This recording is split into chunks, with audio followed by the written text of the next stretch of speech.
Kapag ang tao'y nalilito, nagugulo, magandang manalangin. Para kang plug na isinasaksak sa outlet, nakakakonekta ka sa kapangyarihan ng Diyos. Ang iyong kahinaan ay lumalakas, ang iyong kaguluhan ay tumatahimik, at nagkakaroon ka ng inspirasyon. Prayer should not only be resorted to by the very, very cornered and hopeless. Prayer should not be the last resort. It should be the first recourse. Maraming mga pagkakamaling hindi na sana magagawa kung nag-pray agad. We could have been spared many difficulties and hardships and complex problems, complications, if only we pray at once. Mas nauuna yung ating pagsangguni sa Diyos, mas nakakatibid tayo ng lakas at oras sa pwedeng maging mga pagkakamali. Not to mention that prayer will definitely be answered. Of course, the answer could be yes, no, or wait. But prayer could also be granted. We pray to receive a positive answer to our prayers. Although we accept it if it's a no or a wait. But we accept. And mere acceptance of God's will for us already gives us a lot of serenity. A lot of worry goes away. A lot of stress goes away when you are in communion with God. And whether or not God gives you what you want, having known that you communicated with God and having received God's answer enables you to be peaceful. Malaki ang nagagawa ng prayer. Huwag kayong mananalangin pag gipit na lang, pag huli na, wala na magawa, o wala na tayong magawa, magpe-pray na tayo. Pray agad. Sa simula pa lang, gawin ang unahin. Philippians 4:6, don't worry about anything, but pray about everything. With thankful hearts, offer up your prayers and requests to God. And here we have an insight into a prayer that soothes and helps our nerves. Be thankful. The attitude of your prayer should be thankful, not complaining, not forever grumbling, but thankful. So first of all, you thank God for what you should thank God for, and approach the throne of God from a grateful heart, not from a demanding, spoiled brat. At pagka tayo pasalamat ng pasalamat, hindi man natin laging naaalala tuloy natin na oo nga pala, maraming dapat ipagpasalamat, maraming dapat ipagbunyi at ipagdiwang sa buhay. So what do you do with worry in your life? You cross out worry and replace it with thankfulness. Be thankful because we don't deserve anything from God. And when God does good to us, and He always does that, then we should be thankful. Pag thankful tayo, kumakalma na agad tayo. Tumataas ang presyon natin pag na mareklamo eh. Pag magagalitin, pag maraming expectation, hindi naman nangyayari, naiinis tayo, nagagalit tayo, na-stress tayo, and it's bad for our health. But to have less to worry about, and to help secure the future, instead of worry, plant good seeds. Many people worry because they never do the planting in the correct time. But those who fail to plant so that they could harvest, they actually plant to worry. Maraming pag-aalala nangyayari kasi hindi tayo nagtanim nung dapat oras na nagtanim tayo. Hindi tayo gumawa ng tama, hindi tayo gumawa ng mabuti. We never did our assignment, our homework. So now, we become worrisome. Kasi alam natin na may darating na mga pagbabayad ng mga utang, may darating na mga leveling up of things, pero pagka hindi ka gumawa ng tama, noong tamang oras, nagkakaroon ka ng alalahanin. Ecclesiastes 11:1-2, ship your grain across the sea, after many days you may receive a return. Invest in 7 ventures, yes, in 8. You do not know what disaster may come upon the land. So ang New International Version renders Ecclesiastes 11:1-2 as trading. Do more trading para meron kang tubo. Mamuhunan ka, magnegosyo ka para ka kumita, at mag-diversify ka. Mag-invest ka in 7 or 8 ventures kasi hindi man alam kung alin dyan ang magkiklik, kung alin ang kikita. And the contemporary English version of the same verses say, be generous and someday you will be rewarded.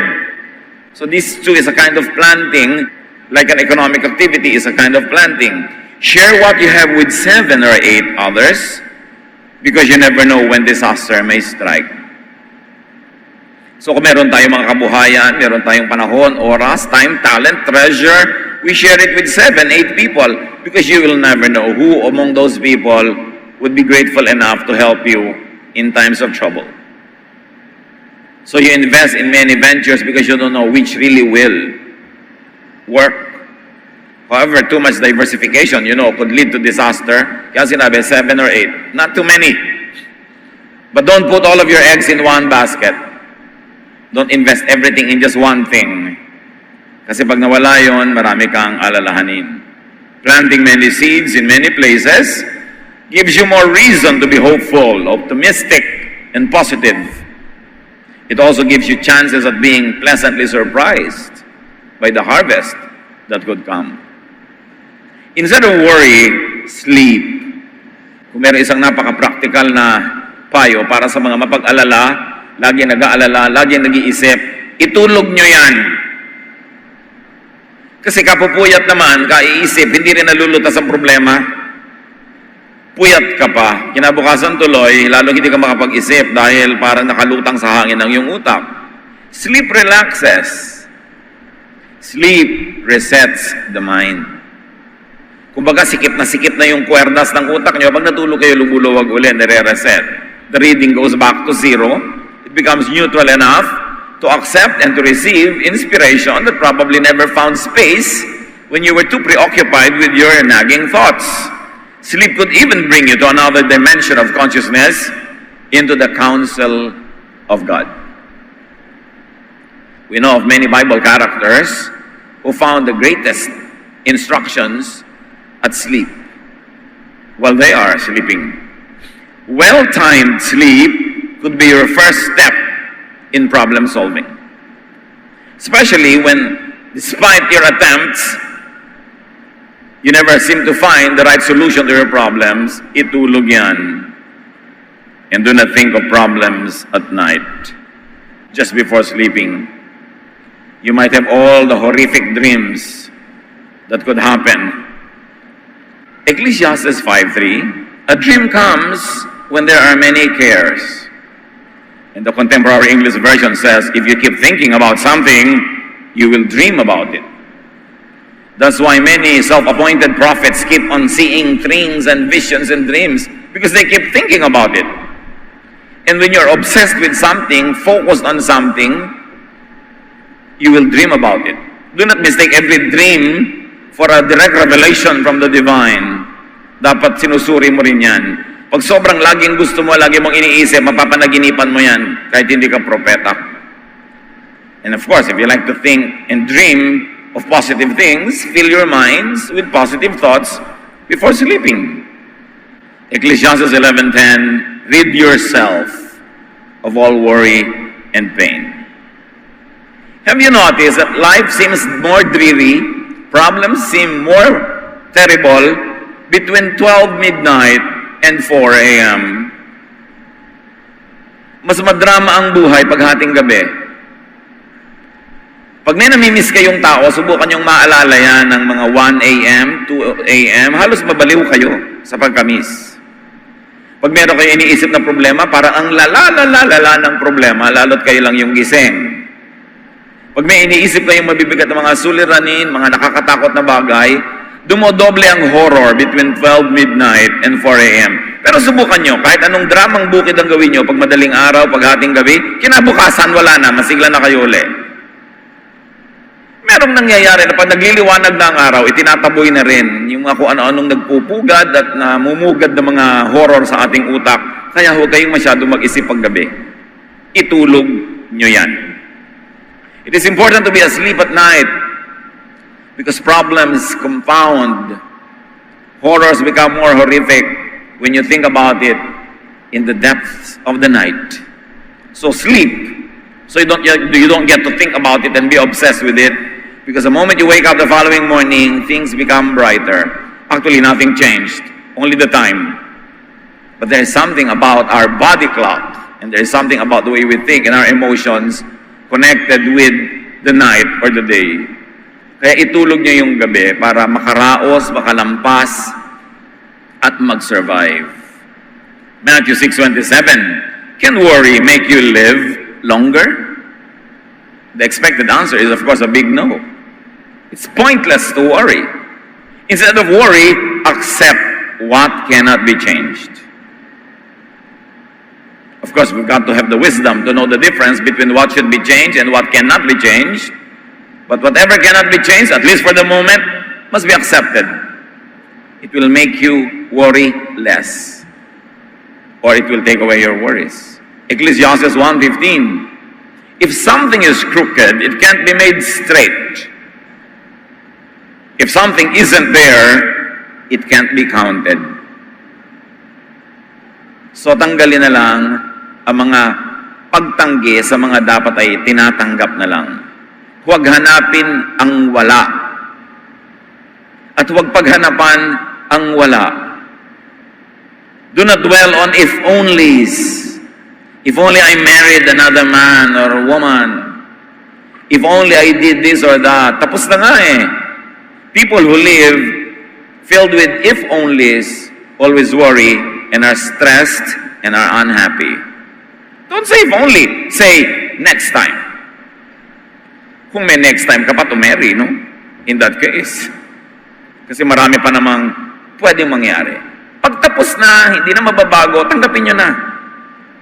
Do not dwell on it should have been. Because that will fill your heart with a lot of negative thoughts that will lead only to rebellion, that will lead to stress and worry. Kaya sabi ni Percy Bysshe Shelley, we look before and after and pine for what is not. Our sincerest laughter with some pain is fraught. Our sweetest songs are those that tell of saddest thought. Lulungkot ka talaga, hihirap ang buhay kung ang lagi ang hinahanap mo ay wala. Accept a situation that can't be changed. Accept a person, especially, that cannot be changed. Accept a given that cannot be changed. And do not problematize something that has no solution. Pastor, may malaki po akong problema, wala pong solusyon. Iha, ang lahat ng problema may solusyon. Every problem has a corresponding, a partner solution. If it has no solution, it is not a problem. Therefore, don't problematize it. Accept it. Pag walang solusyon, ano gagawin mo? Iumpog mo ulo sa lahat ng bato para ma-solve? Wala palang solusyon, tanggapin mo na lang. After doing everything that you possibly could to ensure that your life is good and things will happen as they should happen, instead of worry, entrust everything to God. Ipagkatiwala ang lahat sa Diyos, matapos na nagawa mo na ang lahat ng pwede mong gawin. Kailangan gawin mo muna yung dapat mong gawin. Magtanim ka kung dapat ka magtanim, makipagkasundo ka kung dapat ka makipagkasundo, gumawa ka ng mabuti. Pag nagawa mo na yung mga dapat mong gawin, ipagtiwala mo na sa Diyos, huwag mo nang isipin. Kasi kahit naman isipin mo, hindi mo rin maapektuhan yan.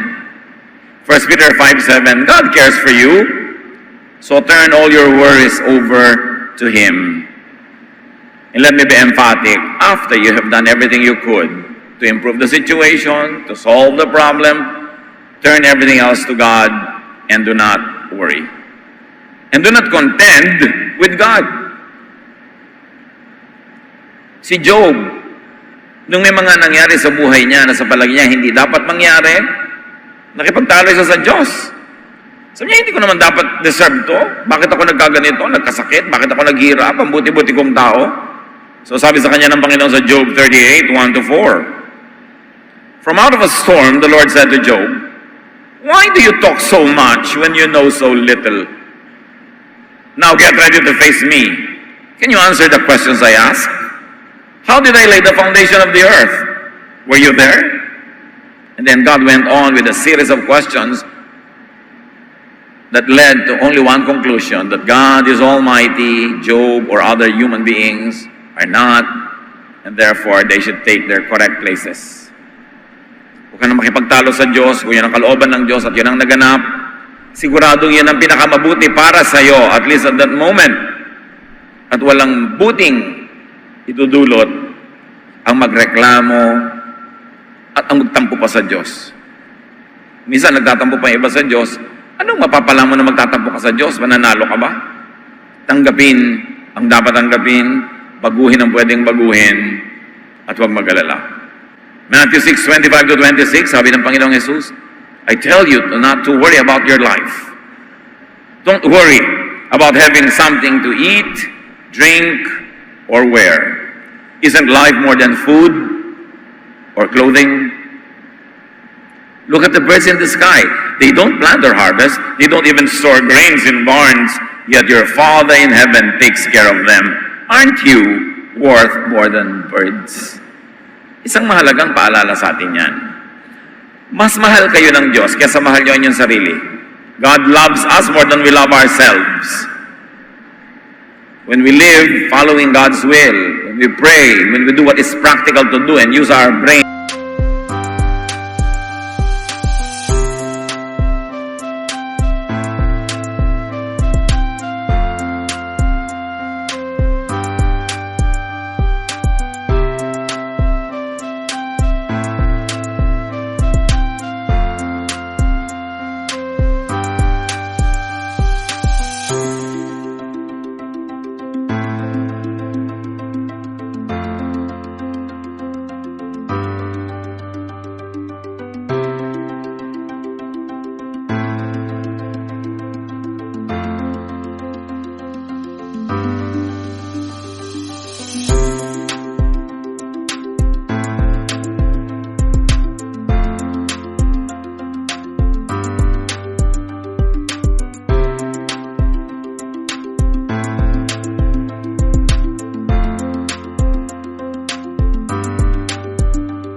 that God gave us, there should be no reason to be always worried.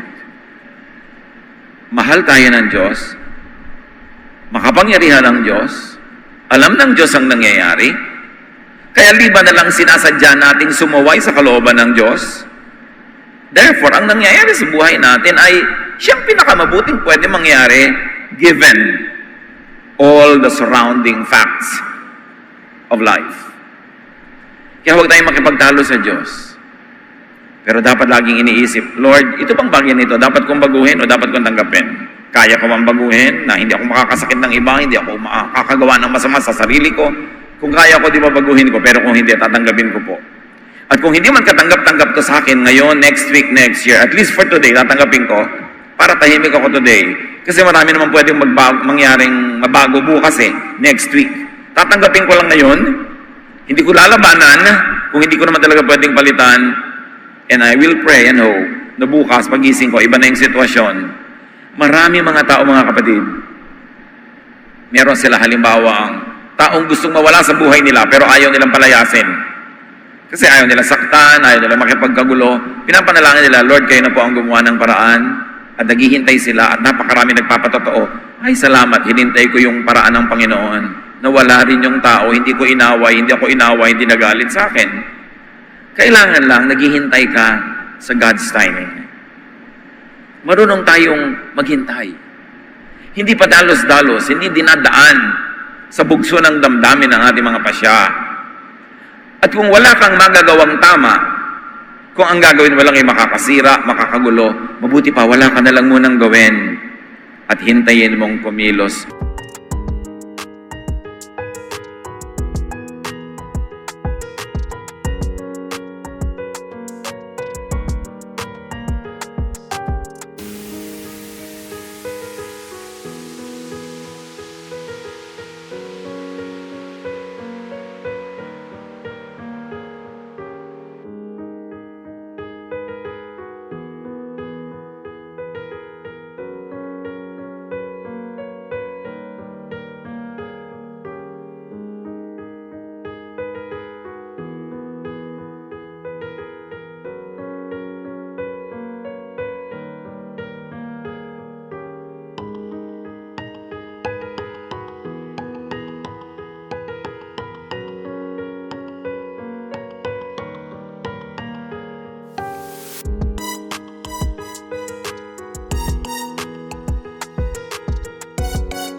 Diyos.